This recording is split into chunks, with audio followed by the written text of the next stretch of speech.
kids, Miss Candy here, Keegan. Hi. So today we are going to make banana bread, and a few things that I want to talk about with making banana bread is that it's pretty foolproof, and you can do some different things with it. So the main thing is that you need, if you have some bananas that you don't want to go to waste, you don't want to throw them away. They look like this. They look kind of icky, but they are wonderful for banana bread. So we are going to use those kind of bananas. And so some of the things that you need to make banana bread are, you might need some oil or cooking spray for the pans.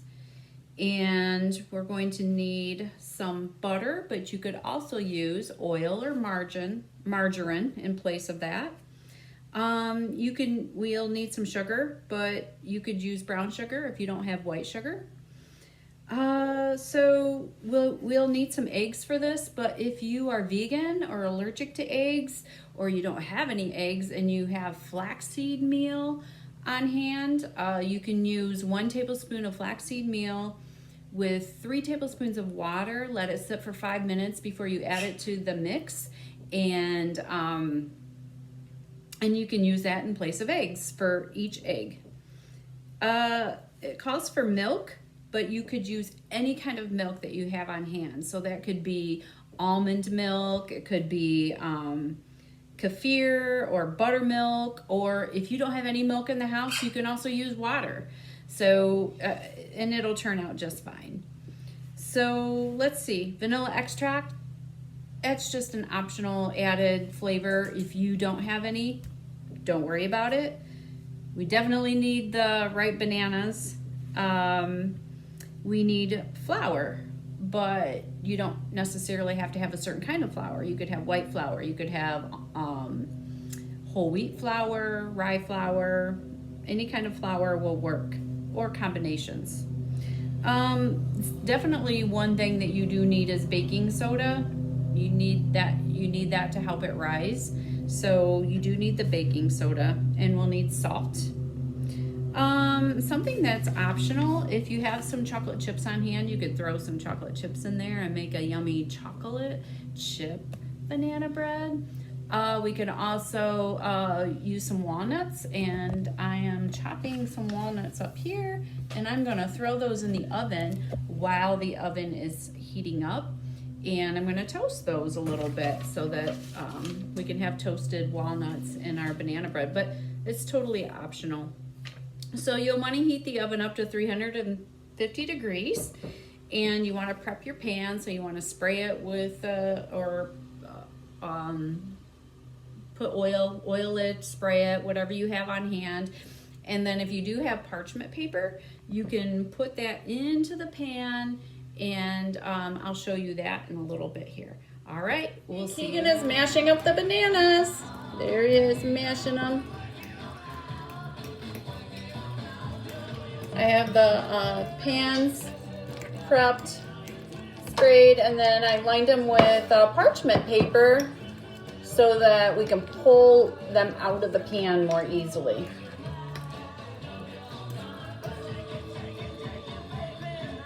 I toasted the walnuts in the oven for about 10 minutes, and that should make the banana bread very yummy.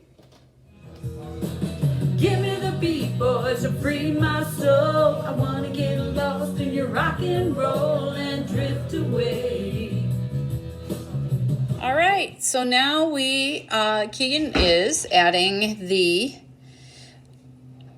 melted butter. You can leave it soft if you want to, but I've melted it so it's just a different texture. And he's gonna add that to the sugar.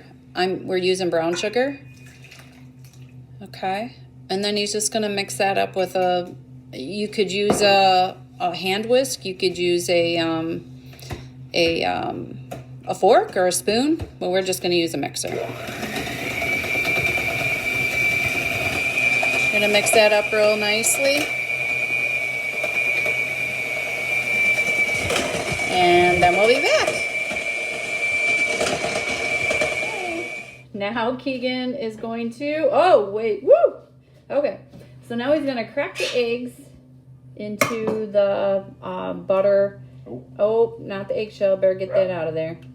He's gonna crack the eggs into this mixture of sugar and butter. And we're gonna mix that up after we get the eggshells out of there.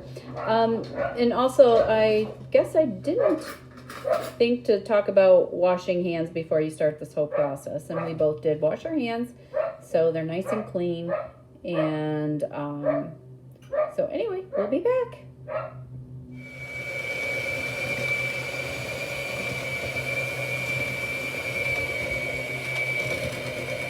Keegan is pouring the bananas in to the mixture, and he's going to whisk those in with just a regular whisk until those are nice and mixed up. Added the milk, and now he's going to add the vanilla. 1 teaspoon. We need 2 because we're doing a double batch, so 2 teaspoons. Oh, comes out quick. No, that's not a full teaspoon. Put it all the way up to the top.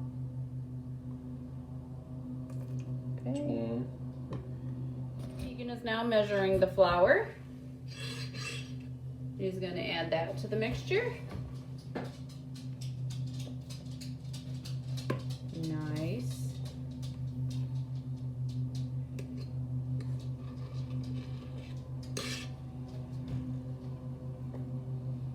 Adding the salt and the baking soda.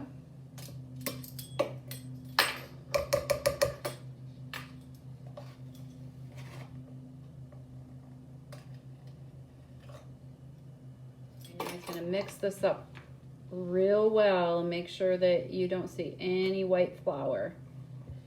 Mix it up so it's all nice and gooey. Okay, so now we are adding chocolate chips and those roasted walnuts, and we're going to fold that in. Yum. So now we're pouring the batter into the pans. We're going to fill them up about 2/3 or 3/4 for each pan. Is that good? Yeah, put it in the other pan now just so we can get an equal amount. Make sure we get an equal amount. And then we're going to put these into the oven.